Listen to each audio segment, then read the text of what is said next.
discussing about the theories in the retails. What are the various theories?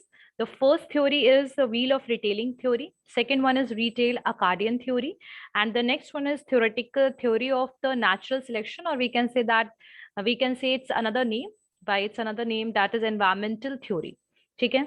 So the first theory, wheel of retailing theory, क्या बोलता है? Wheel of retailing theory basically एक phase बताता है कि जैसे ही कोई भी अगर रिटेल स्टोर ओपन होता है, मार्केट में स्टार्ट होता है, तो उसके बाद वो कौन कौन से फेज के थ्रू बेसिकली वो रिटेल फॉर्मेट जो है वो बेसिकली कौन कौन से फेज के थ्रू वो स्टेप्स लेगा, आगे किस तरीके से वो आगे बढ़ेगा. जैसे प्रोडक्ट लाइफ साइकिल में आपके डिफरेंट फेजेस थे. पहला जैसे कि product introduction phase, then growth, then maturity, and finally decline.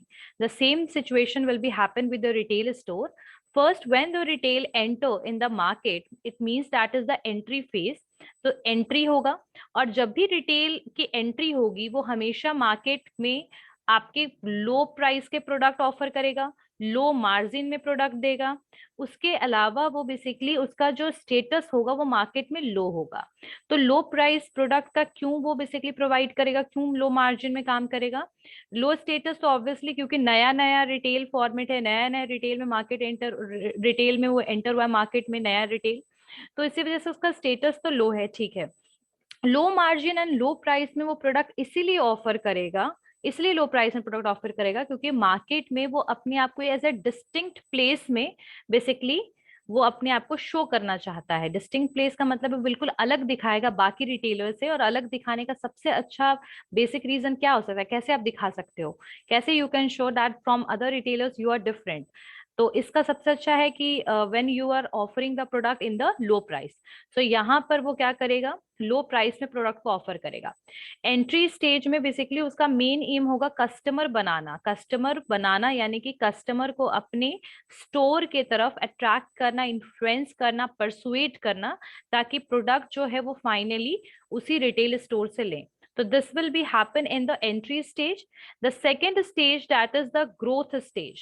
Once the consumers जो है वो influence हो जाएंगे आपके रिटेल स्टोर से, then आपका जो रिटेल है वो कौन से स्टेज में पहुंच जाएगा, ग्रोथ स्टेज में पहुंच जाएगा. यहाँ पर कंपैरेटिवली टू प्रीवियस स्टेज आप क्या करेंगे, प्रोडक्ट का प्राइस को कंपैरेटिवली हाई रखिएगा आपके एंट्री फेज से. सो एंट्री फेज से you are going to increase the price of your product, as well as you are going to take the high margin, and the status of your retail format या retail store will be increased. So in the growth stage you are going to take the high price because अब customer आपके बन चुके हैं, अब वो आपको high price देने के लिए ready हैं. high price. सेकेंड, आपका स्टेटस जो है वो हाई हो जाएगा, और उसके अलावा आप मार्जिन जो होता है, मार्जिन का मतलब क्या होता है, जो हम प्रोडक्ट जो है, कोई भी रिटेलर जो है वो प्रोडक्ट कहाँ से लेता है, या तो वो लेता है मैन्युफैक्चरर से, या तो होलसेलर से, या तो मीडिएटर से. तो रिटेलर जो है वो मैन्युफैक्चरर तो होता नहीं है, तो कहीं ना कहीं से वो प्रोडक्ट लेता है. मान लो कि उसने प्रोडक्ट परचेज किया 20 रुपीज का, जो प्रोडक्ट उसने होलसेलर से लिया, वही प्रोडक्ट को 20 रुपीज में तो कभी भी कंज्यूमर को सेल नहीं करेगा, तो वो कुछ मार्जिन सेट करता है. मान लो इसका 20% वो उसका मार्जिन है, यानी कि 4 रुपीज. ठीक है, यानी 4 रुपीज, यानी 24 रुपीज में ये 20 रुपीज का प्रोडक्ट बेचता है, तो इसको हम कहते हैं मार्जिन. जैसे ये 4 रुपीज इज मार्जिन, तो यहाँ पर मार्जिन जो होगा ग्रोथ स्टेज में, that will be high. The next stage is, growth stage हो गया. Next one is maturity. See in the maturity stage you are now stable in the market, people are basically know about your brand, know about your retail store. Status आपका बहुत ज्यादा even higher हो चुका है, आप यहाँ price भी even higher रखिएगा, और आपका मार्जिन भी इवन हायर होगा, यानी कि ग्रोथ से भी ज्यादा आप कॉस्ट जो है वो सेट करेंगे, ग्रोथ स्टेज से भी ज्यादा प्राइस को सेट कर देंगे. उसके बाद बेसिकली लास्ट जो स्टेज आएगा, that is the decline stage. And in this stage so many new competitor, retail store बहुत सारे नए नए मार्केट में एंटर होंगे, और जिसकी वजह से आप या तो आप क्या कर सकते हो, या तो अपने कोई इनोवेशन लाओ, कोई नई स्ट्रैटेजी लेकर आओ, तो हो सकता है कि आप डिक्लाइन स्टेज से पहले आप मैच्योरिटी स्टेज पर ही रहो, है ना. हो सकता है आप डिक्लाइन तक ना पहुंचो, और कई बार ये भी होता है कि रिटेलर जब डिक्लाइन में पहुंच जाता है तो उसको टेक ओवर करने के लिए बहुत सारी कंपनीज प्रेजेंट होती हैं. तो इस तरीके से हो सकता है 100% आपका जो रिटेल फॉर्मेट है वो डिसॉल्व ना हो, लेकिन डिक्लाइन स्टेज में you are in that situation, vulnerable situation में आप आ जाइएगा जहां पर आपका लॉस बेसिकली स्टार्ट हो जाएगा। So these are the basically wheel of retailing. Wheel of retailing जो थ्योरी है, दैट दिस थ्योरी जो है ये किसके द्वारा दिया गया है? This theory is given by Malcolm McNair. ठीक है, मैकनेयर के द्वारा, ये मैलकॉल्म मैकनेयर के द्वारा ये थ्योरी जो है, दिस थ्योरी वाज गिवन। ठीक है, and what he is saying that जो रिटेल इंस्टीट्यूशंस हैं वो कभी भी एक सिंगल फेज में नहीं रहेंगे। They never be in the same और सिंगल फेज। उनका फेज जो है वो चेंज होता रहेगा।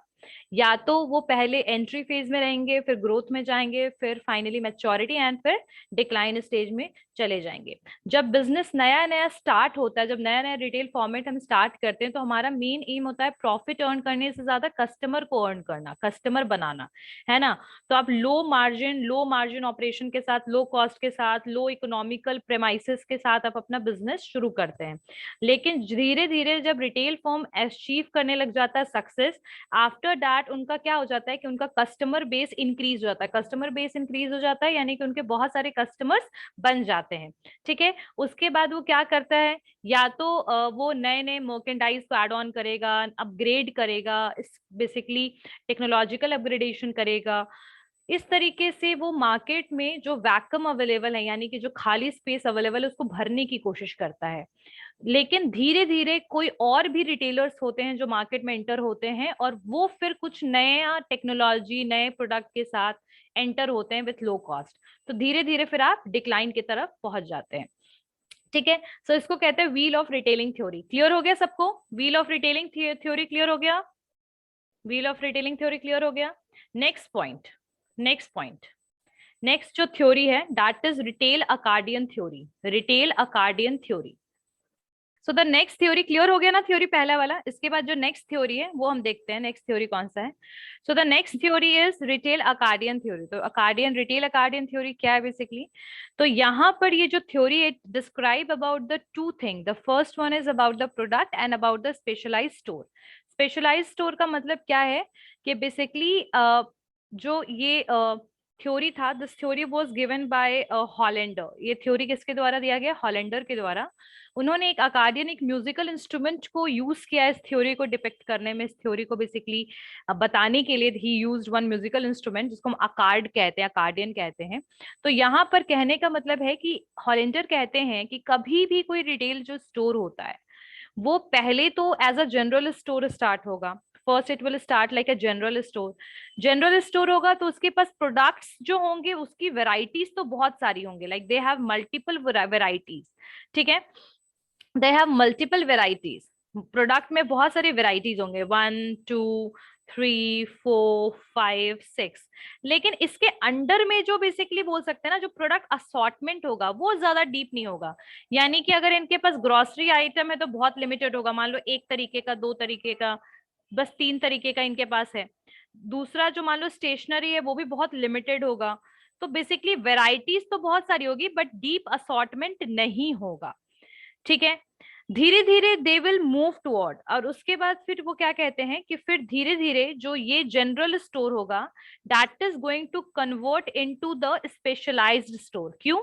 क्योंकि जनरल स्टोर में वेराइटीज तो बहुत सारी है, एक वेराइटी, दो वेराइटी, तीन वेराइटी, चार, लेकिन बेसिकली वेराइटीज तो बहुत सारी होंगी, लेकिन इसके अंदर डीप असॉर्टमेंट नहीं है, मतलब डीप असॉर्टमेंट है ही नहीं। तो धीरे धीरे आपका जो जनरल स्टोर है वो 100% सक्सेसफुल भी नहीं होगा, कस्टमर को सेटिस्फाई भी नहीं कर पाएगा, कस्टमर नीड के सारे प्रोडक्ट्स भी अवेलेबल नहीं होंगे। तो now they are going to move toward the specialised store, यानी कि अब ये स्पेशलाइज्ड स्टोर का कंसेप्ट को अडॉप्ट कर लेंगे। ठीक है, एक मिनट। ठीक है, कंसेप्ट को फिर ये क्या कर लेंगे? अडॉप्ट कर लेंगे, है ना। और फिर क्या करेंगे ये कि ये कुछ मल्टीपल वेराइटीज की जगह पे ये लिमिटेड वेराइटीज की तरफ शिफ्ट हो जाएंगे। यानी इनके पास अब वेराइटीज जो होंगी वो बहुत लिमिटेड हो जाएंगी, लेकिन लिमिटेड वेराइटीज में इनके पास डीप असॉर्टमेंट होगा। यानी कि पहले वाले सिचुएशन में क्या था कि प्रोडक्ट्स की वेराइटी बहुत सारी थी लेकिन डीप असॉर्टमेंट नहीं था। लेकिन अब क्या हो जाएगा, अब इनके पास वेराइटीज बहुत लिमिटेड होगी लेकिन हर एक वेराइटीज में दे हैव मल्टीपल ऑप्शंस। आई बात समझ में? आ रही है बात समझ में दोनों को? Yes ma'am. हाँ, तो now they will move toward the specialize store, यानी स्पेशलिटी स्टोर में ये मूव करेंगे। उसके बाद ये स्पेशलाइज प्रोडक्ट पे फोकस करेंगे। एंड अगेन जब इनको ऐसा लगेगा कि नहीं अब स्पेशलाइज स्टोर है लेकिन अब हमें मल्टीपल प्रोडक्ट्स रखना है, then again they are going to move toward the general store, but now they have deep assortment in that. यानी कि फिर इनके पास बहुत सारी वेराइटीज तो हो जाएंगी और वेराइटीज में मल्टीपल इनके पास ऑप्शंस भी प्रेजेंट होंगे। तो इसको हम लोग ना नाम भी देते हैं general specific general theory. General specific general theory, पहले जनरल स्टोर होगा फिर स्पेशलिटी स्टोर में कन्वर्ट होगा एंड फिर अगेन जनरल स्टोर में कन्वर्ट हो जाएगा रिटेल। ठीक है, तो इसको हम बोलते हैं बेसिकली, क्या बोलते हैं इसको हम, रिटेल अकार्डियन थ्योरी। ठीक है, अब हम नेक्स्ट बढ़ते हैं। जो हमारा जो नेक्स्ट थ्योरी, समझ में आया ये वाला थ्योरी? क्लियर हो गया? थ्योरी क्लियर हो Yes, गया? ma'am. चलिए, नेक्स्ट जो थ्योरी है that is the theoretical theory of natural selection और environmental theory. Theory of natural selection is also known as the environmentalist theory. अब यहाँ पर थ्योरी क्या बोलता है, ये जो थ्योरी है वो कहता है कि रिटेल स्टोर अगर चाहता है कि वो सक्सेसफुल बने, ठीक है, वो चाहेगा सक्सेसफुल कब बनेगा, जब उसको प्रॉफिट भी बहुत ज्यादा हो, उसके बहुत सारे कस्टमर्स भी हो, उसका स्टेटस भी बेसिकली क्या हो जाए, इंक्रीज हो जाए, ग्रोथ हो, एक्सपांशन हो। तो these are basically the keys of basically successful retail. ठीक है, देखिए ये सक्सेस कैसे वो अचीव कर सकता है, how they will reach that stage. तो इस स्टेज को रीच करने के लिए कभी भी रिटेल स्टोर जो है उनको अडाप्ट करते रहना चाहिए नई चीजें। अडाप्ट करते रहने चाहिए नई चीज का मतलब ये है कि जैसे आप लोग को पता है कि फोन हमेशा आए दिन फोन में नई नई टेक्नोलॉजी इंट्रोड्यूस होती है, और अगर हमें आज भी अगर फोन खरीदना होता है एक मोबाइल फोन, तो we are basically searching for the good and better features वाले फोन, ऐसा होता है ना। तो बेसिकली हम जो कंज्यूमर्स हैं, हमारा डिमांड जो है वो हमेशा बेटर की तरफ क्या होता रहता है, मूव होता रहता है। और वही बेटरमेंट और वही एडवांसमेंट और वही अडेप्टेशन बेसिकली रिटेल को भी करना पड़ेगा, अडाप्ट करते रहना पड़ेगा नई चीजें according to the changes in the environment like micro environment and macro environment. Basically sustain करने के लिए रिटेल को भी अपने आप को चेंज करते रहना पड़ेगा, बदलते रहना पड़ेगा। और सिर्फ मैक्रो की बात नहीं हो रही है, यानी कि technological changes, social changes, demographical changes और ये सब चेंजेस की बात नहीं हो रही है, बल्कि यहाँ पर माइक्रो की भी बात हो रही है।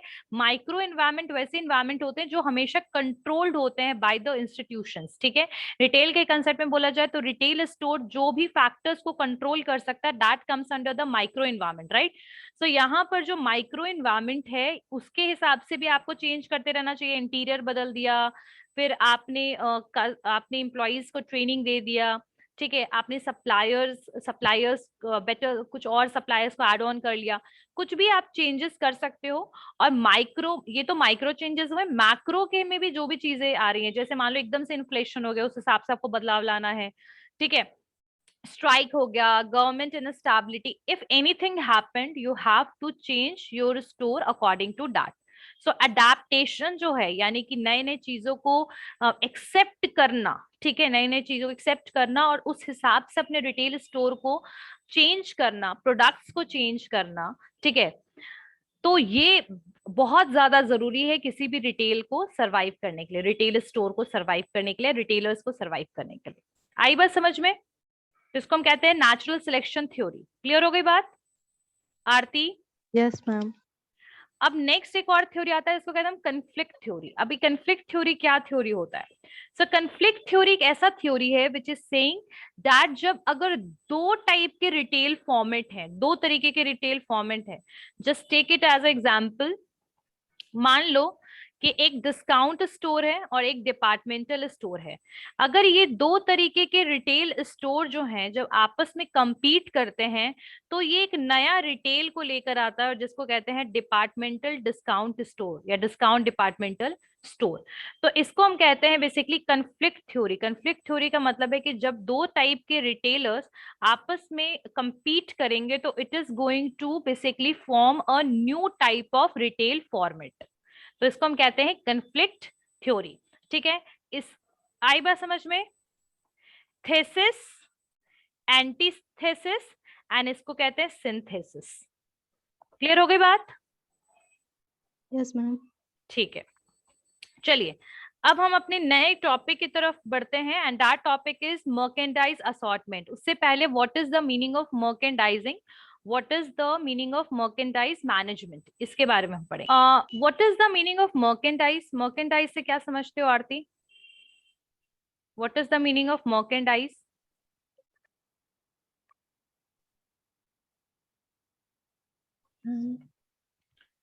देखो बहुत लोग मर्केंडाइज को एज अ प्रोडक्ट लेते हैं कि एक सामान जैसे ये है तो this is merchandise, is a part of merchandise, this है तो ये है मर्केंडाइज।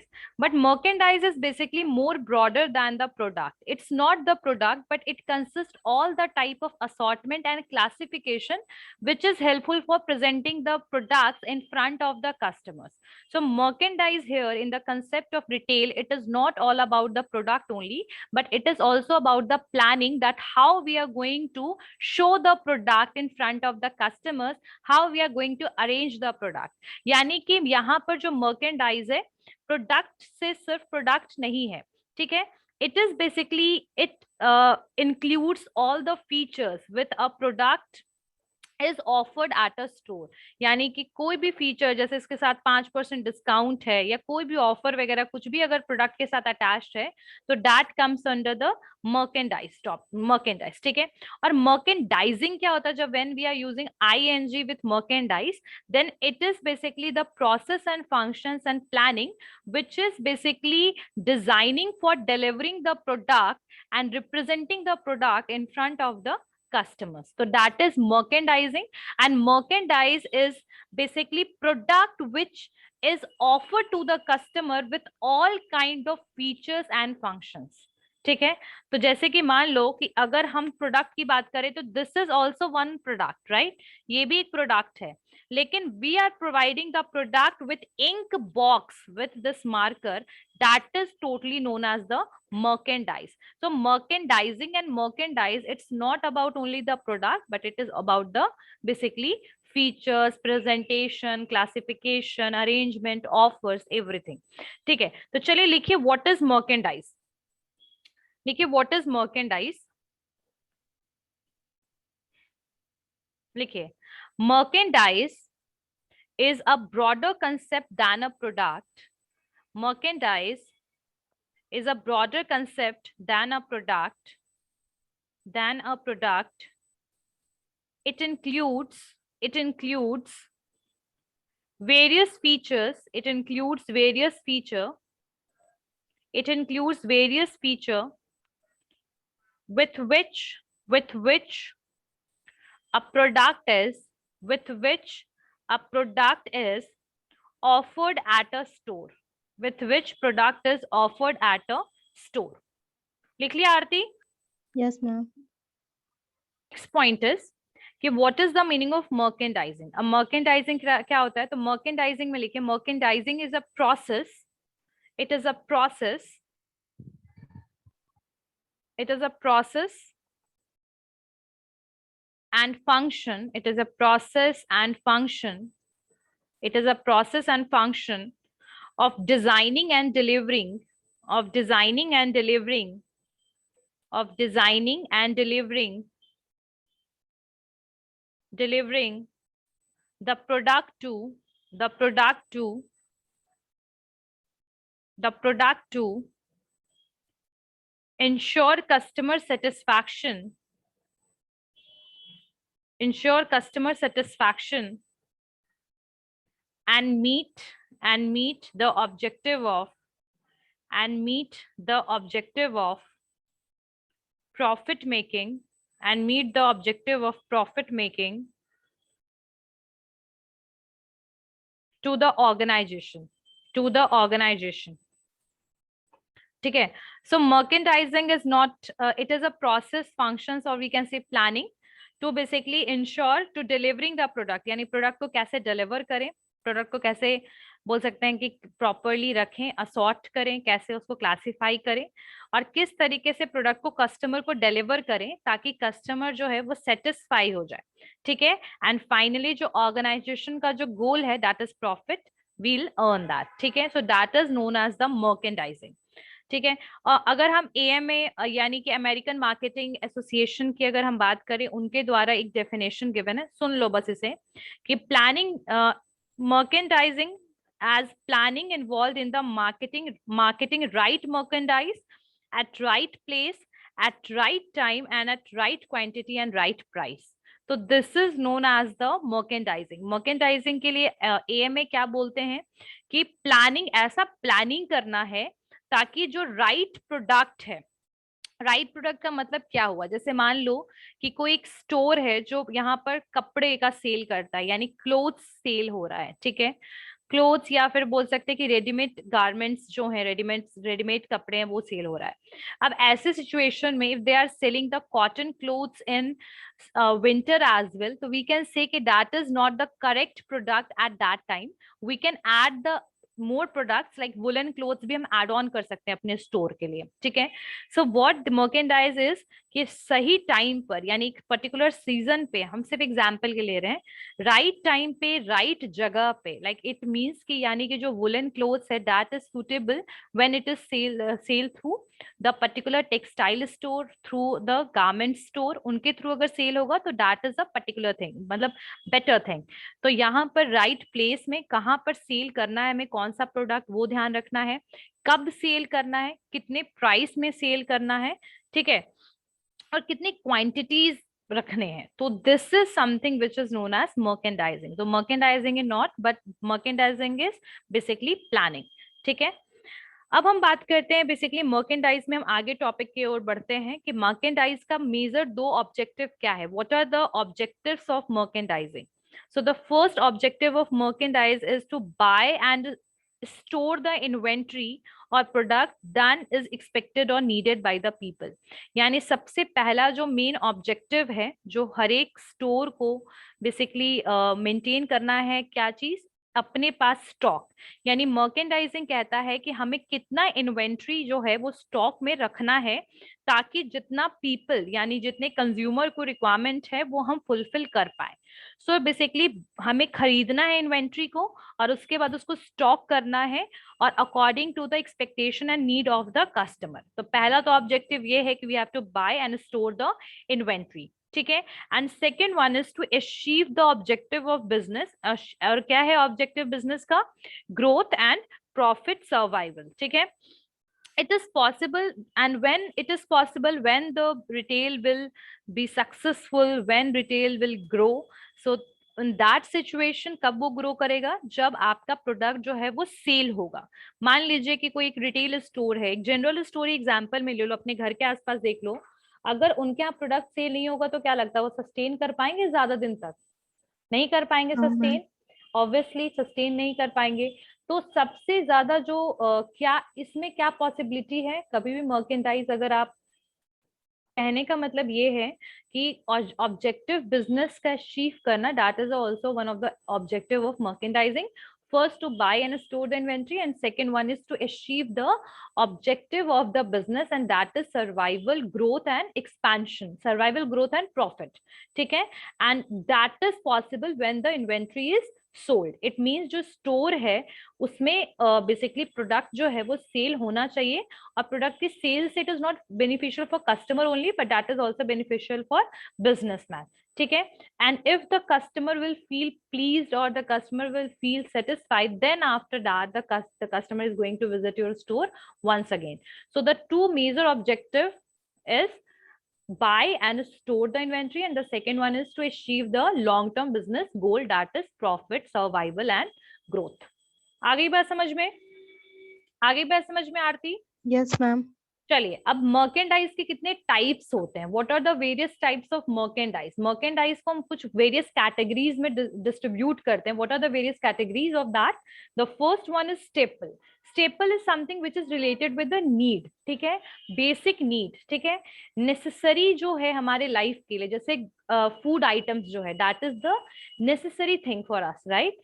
तो यहाँ पर हम मर्केंडाइज को कुछ मेजर हेड्स में डिस्ट्रीब्यूट करते हैं। तो पहला मेजर हेड जो होगा that is staple, that is staple. Staple के अंडर में हम क्या क्या चीजों को रखेंगे, जैसे कि आपका ग्रोसरी आ जाएगा, सेकेंड आपके क्लोथ्स आ जाएंगे, clothing, that is also the part of the necessity, basic necessity में क्लोथिंग भी आ जाएगा। उसके अलावा फिर हम कुछ कॉस्मेटिक्स आइटम, कुछ स्टेशनरी और टॉयलेटरीज, ठीक है। यानी कि ये जो घर के सामान जो होते हैं, जो डे टू डे लाइफ में हमारे लिए यूज आता है, वो सारे आइटम को यहाँ पर इन्होंने स्टेपल में रखा है। बेसिकली स्टेपल जो टर्म है ना, वो फूड के लिए ज्यादातर यूज होता है, लेकिन स्टिल द मर्केंडाइज में staple is something where we are basically those necessities of life, जो डेली डे टू डे वाले चीजें हैं, उनको हम स्टेपल में डालेंगे, ठीक है।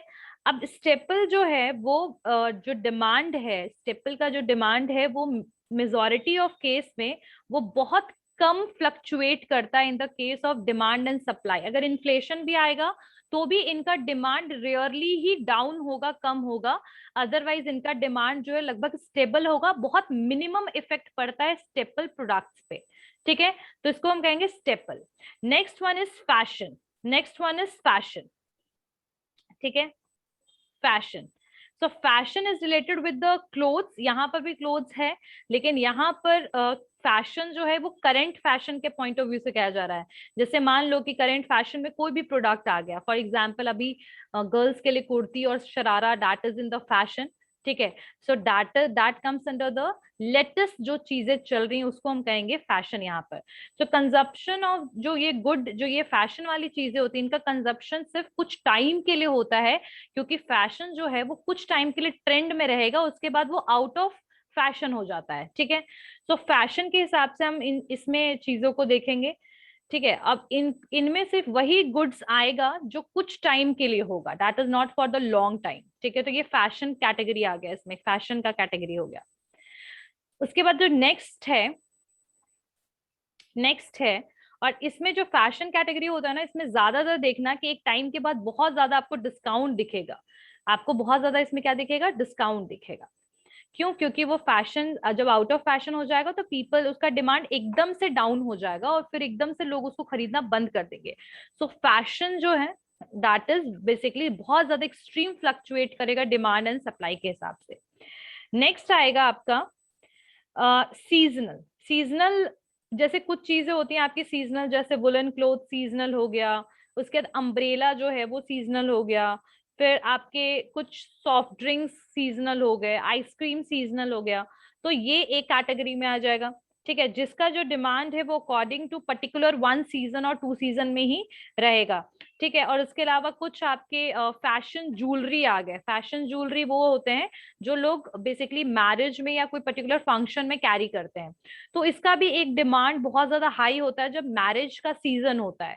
तो यहाँ पर वो सारे seasonal related with the season of festivals, festival से रिलेटेड और पर्टिकुलर वेदर से रिलेटेड जो चीजें होंगी जो एक टाइम के लिए डिमांडेड होती हैं, तो वो सारी चीजें इसमें आ जाएंगी आपकी, ठीक है, सीजनल में।